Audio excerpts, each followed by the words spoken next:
processes that move substances across cell membranes are essential to the basic function of that cell. Some of those substances cross the lipid bilayer while others cross through ion channels. There are transport processes that move substances across cell membranes, and those processes are either active or passive. Passive processes include simple diffusion, facilitated diffusion, and osmosis, and are driven by concentration gradients. Remember, we just mentioned that a concentration gradient simply means there's more of something on one side of the membrane as compared to the other side of the membrane. Active processes include active transport and vesicular transport. These require energy. Now we'll talk about what these are and look at each one of them, but the big difference here, remember, passive requires no energy. Excuse me. Passive processes are driven by concentration gradients. Active processes require energy, and the energy that we get is from ATP. So we'll begin by looking at our passive processes. So the act of diffusion is simply the random mixing of particles that occurs in a solution as the result of kinetic energy of those particles. So moving from where there's more of something to where there's less of something. The rate of diffusion across plasma membranes can be influenced by the steepness of the concentration gradient, meaning is there a huge difference in the concentration across the membrane or just a slight concentration. So the steeper the gradient, the more difference there is, the faster diffusion will occur. Increases in temperature also increase the rate of diffusion. The mass of what is being diffused across the membrane. Larger substances tend to move slower, smaller substances move much faster.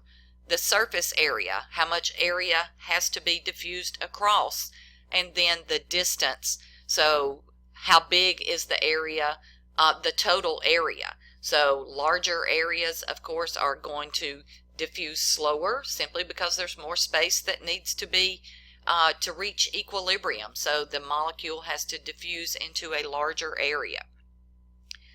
Okay, so simple diffusion is the way that nonpolar and hydrophobic molecules such as respiratory gases, some lipids, small alcohols, and ammonia diffuse across the lipid layer. So they do so without the help of transport proteins. So let's look at this example of how simple diffusion works.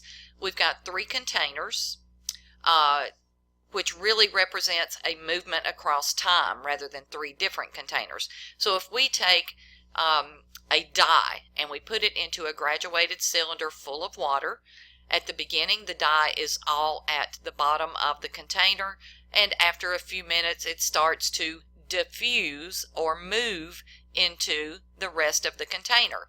After a few minutes you can see the dye is no longer just concentrated at the bottom, but it's beginning to move or diffuse throughout the water, and after a period of time the water and the dye are equally shared throughout the entire container because the diffusion has reached equilibrium. So the entire volume has the same thing in it. So there's no longer a concentration gradient. If we go back to step A here, there's a lot more dye at the bottom than there is at the top. So the dye is going to move from where there's more to where there's less. So that is simple diffusion. It's very much the same process that you've seen before if you've ever dyed Easter eggs and you put your little dye pellet into your cup of water, and at the very beginning you have a cup full of water with just a little dye pellet in it, and after a few minutes that dye starts to diffuse out into the water, which would represent step B here, and then after a little bit you go back and the pellet has completely dissolved and the dye has diffused all the way out through the container. Okay, so simple diffusion is important for gas exchange, absorption of some of our nutrients, and excretion of some waste products. Next, we'll look at facilitated diffusion. So solutes that are too polar or too highly charged to move through the lipid bilayer by simple diffusion can cross the plasma membrane by passive diffusion. By facilitated diffusion. In this process, an integral membrane protein assists a specific substance to get across that membrane. So these integral proteins can either be a membrane channel or can be a membrane protein carrier. So channel-mediated diffusion, a solute moves down its concentration gradient across the lipid bilayer through a membrane channel, which is just like an opening through the membrane. So most membrane channels are ion channels. However, some of them are gated channels, which means that they have to have something to bind to it before it opens and allows the diffusion to occur. Okay, so if you look here, we've got simple diffusion where particles are simply coming across the membrane from where there's more to where there's less. Here we have a channel-mediated, facilitated diffusion. Okay, so the channel is just open, substances move from where there's more to where there's less, and here we have carrier-mediated, facilitated diffusion. So a solute binds to a specific transporter on one side of the membrane and is released to the other side of the membrane after that transporter undergoes a change in its shape, which is known as a conformational change. So substances that move across the membrane by carrier-mediated diffusion are things such as glucose and fructose, galactose. Those are all sugars and some of our vitamins. Okay, so here you can see we've got a channel protein that has the gate open. So potassium simply comes out of the membrane into the extracellular environment, and here the gate is closed, so it doesn't open until the potassium binds, and then it can get out. So you see that is a gated membrane protein, but still a channel-mediated, facilitated way of diffusion. Here we can see the carrier-mediated diffusion again. So we've got glucose binding that channel, or binding that protein, that transporter protein, and when it does so, next you can see the shape changes of that transport protein. So a conformational change, which simply means change of shape, and the glucose is dumped inside the cell into the cytosol. Osmosis is also a mechanism of passive transport. So osmosis is the movement of water from an area of more water to an area where there's less water. Water molecules penetrate the membrane through the lipid bilayer or through aquaporins, which are those transmembrane proteins that function to allow water to move. Remember, water moves from where there's more water to where there's less water. That's typically driven by hydrostatic pressure, which is the pressure of water across a membrane. So this occurs when the membrane is permeable to water, but not permeable to the solutes or the things dissolved in the water. So if we begin here looking at its U-shaped tube, okay, we've got water in the tube, and we've also got solutes. We'll say that's sugar in the tube, okay? So if we look at these, they have equal volume, but because this left side only has water with very, very small solutes, the right side has water, small solutes, and large solutes, but we're going to say that this membrane is only going to allow water to move. So the membrane is selectively permeable to water. Okay, we're beginning with equal volume. Now, if these have equal total volume, this side, the right side, has less water because there's more other stuff in there. Now, before you start getting too bogged down in that concept, let's think about this in something other than a cell membrane. Let's just think about what it means to have more water than another solution, but have total volume. let's say we have a 1 liter container, and we fill that 1 liter container as full as it will go with marbles. And then we add water, and there's still room for some water to be put in there, right? Because even though we filled it as full as we could with marbles, there's still some space between the marbles, but we fill it all the way to the very, very top. Okay? We take another container and we put in 5 marbles, where the first one we used may have 100 in it. So we take another container of the same exact size and we put in 5 marbles, and then we fill it with water. Well, obviously the one that only has 5 marbles in it has a lot more water than the first one, which has 100 marbles. So even though they have the same volume total, the one that has less marbles has more water. So total volume is the same, but one has more water than the other. So that's what we're looking at here in the process of osmosis.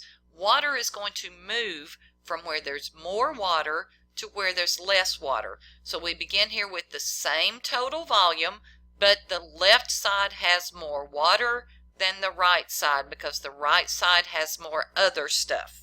Okay, so more solutes.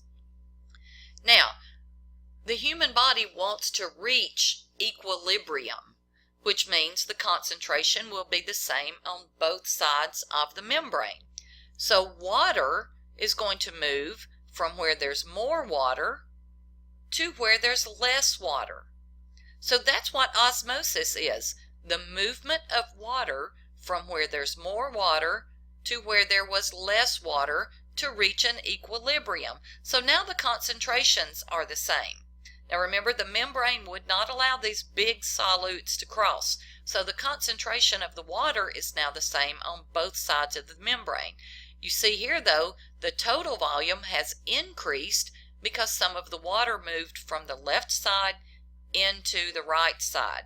So that was hydrostatic pressure that drove that water across that membrane. Okay?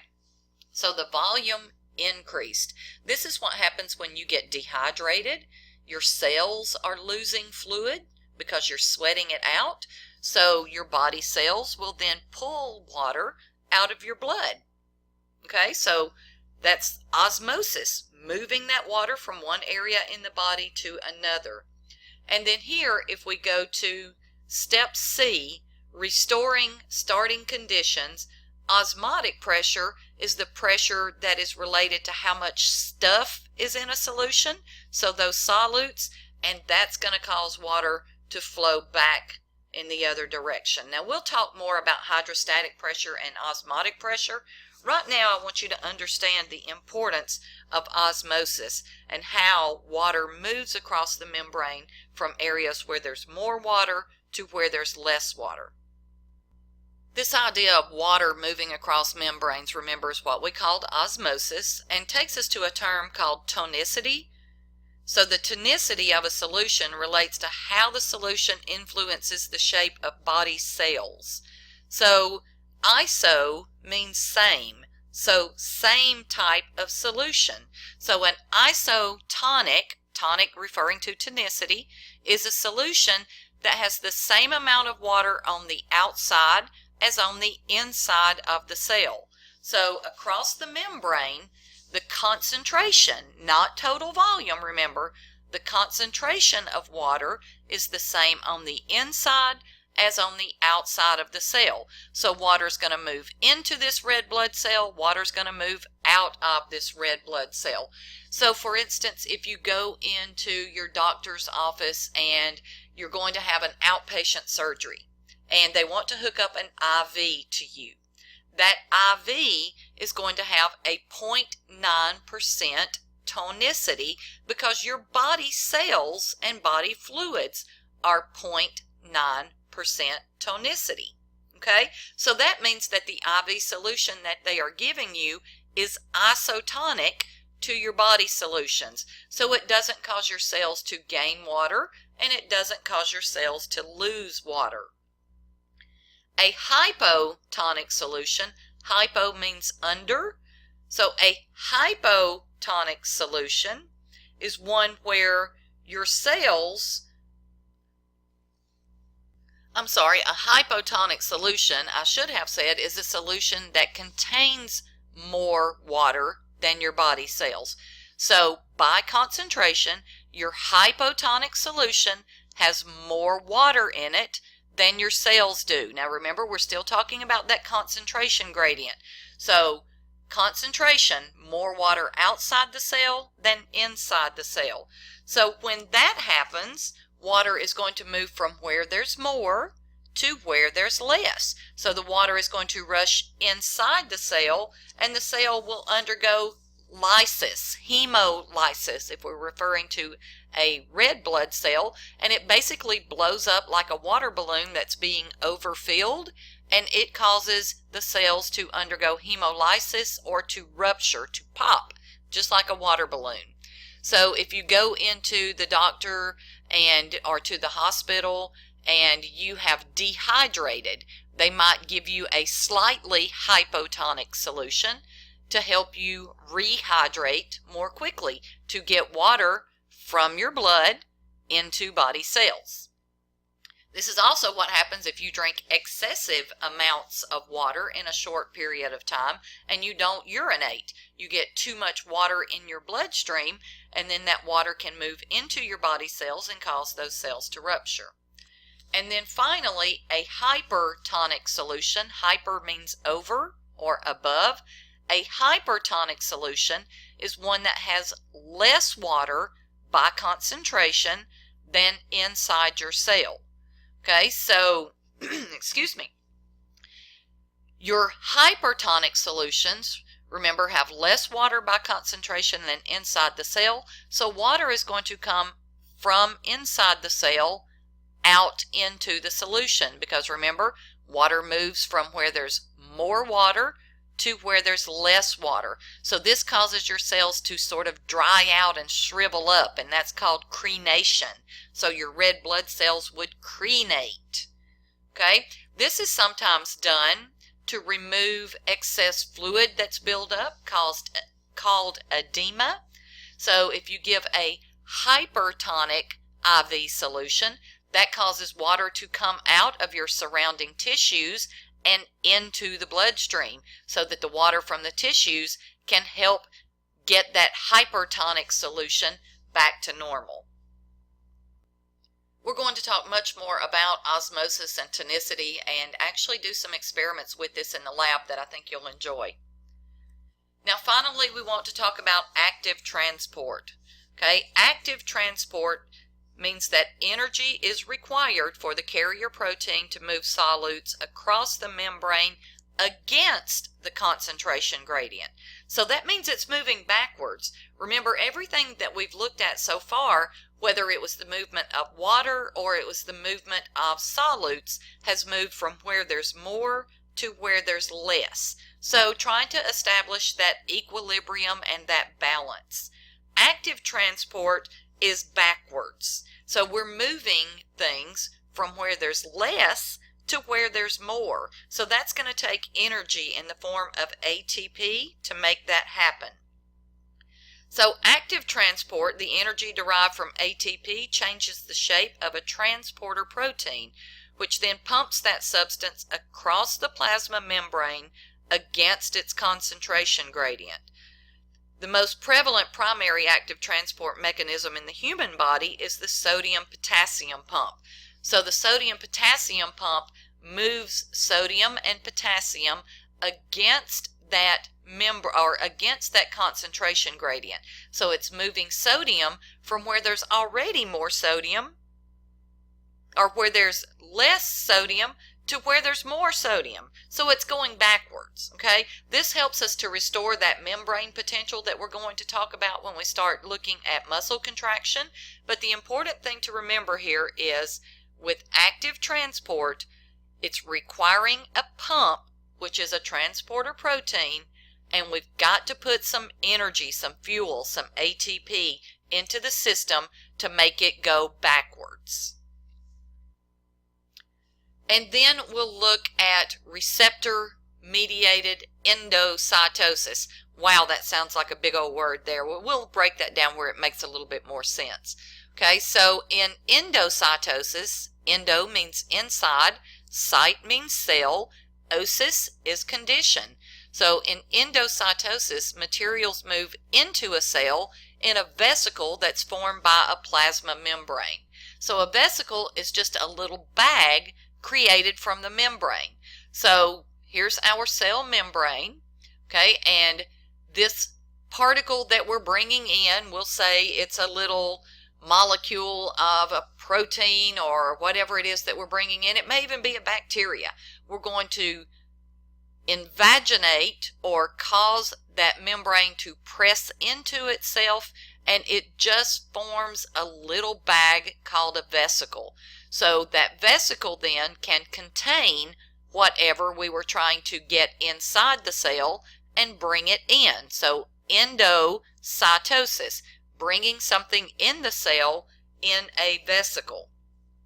In receptor-mediated endocytosis, that is a selective uptake of a large molecule or particles by the cells. The steps of receptor-mediated endocytosis include the binding of that particle to the cell, then forming that vesicle, okay? Then if we're using the type of vesicle that is covered by these little proteins, we've got to take all those little proteins off, and then we're going to fuse that vesicle with some other vesicles that are in the cell. And then as we're doing all of this, of course, we're moving that molecule, whatever's inside that vesicle, throughout the cell, and then we may fuse it with another vesicle that contains some digestive enzymes that may break it up, and then it ends up being digested away into small pieces so that we can get rid of it.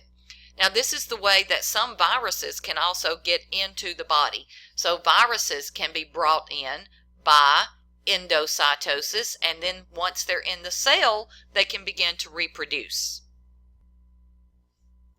Okay, so remember, receptor-mediated endocytosis, we have receptors on the outside of the cell that are going to bind to that substance, then a vesicle is created and it's brought into the cell. So receptor-mediated endocytosis, binding to the receptor mediates or causes endocytosis to occur.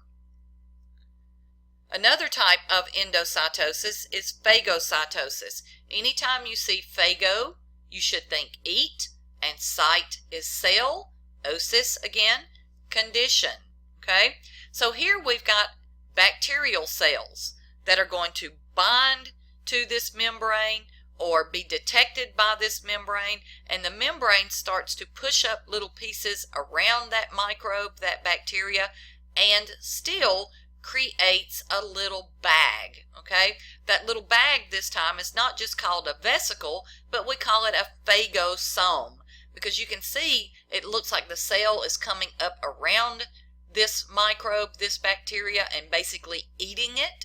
So it's phagocytizing or eating that bacteria, bringing it inside the cell, and then fusing with other little bags, little vesicles that contain lytic or lysosomal enzymes that are going to break that bacteria down, and then once it's broken down into tiny little trash pieces, we can get rid of it. So only a few cells in the body that are called phagocytes are able to carry out phagocytosis, but it's the ingestion of solid particles such as this bacteria that we're bringing in. Macrophages and neutrophils are able to do this in the human body, and here you see a white blood cell which may be a neutrophil that is engulfing a yeast cell. All right, so endocytosis, bringing in those solid particles, is known as phagocytosis. Penocytosis is when we're bringing in small particles, and very often those are going to be fluid particles, but the same thing happens, okay? So we're bringing in those small molecules, wrapping them in a little membrane-bound bag, and then once we bring them in, we can break them down. Penocytosis, is just bringing in liquids inside the cell. So still looking at active transport using vesicles, where endocytosis brought things into the cell, exocytosis is taking things out of the cell. So still using those membrane-bound vesicles to fuse with the plasma membrane, but instead of bringing things out of the cell and creating a vesicle, vesicles are coming from inside the cell and fusing with that membrane and emptying out or releasing their contents out into the extracellular environment.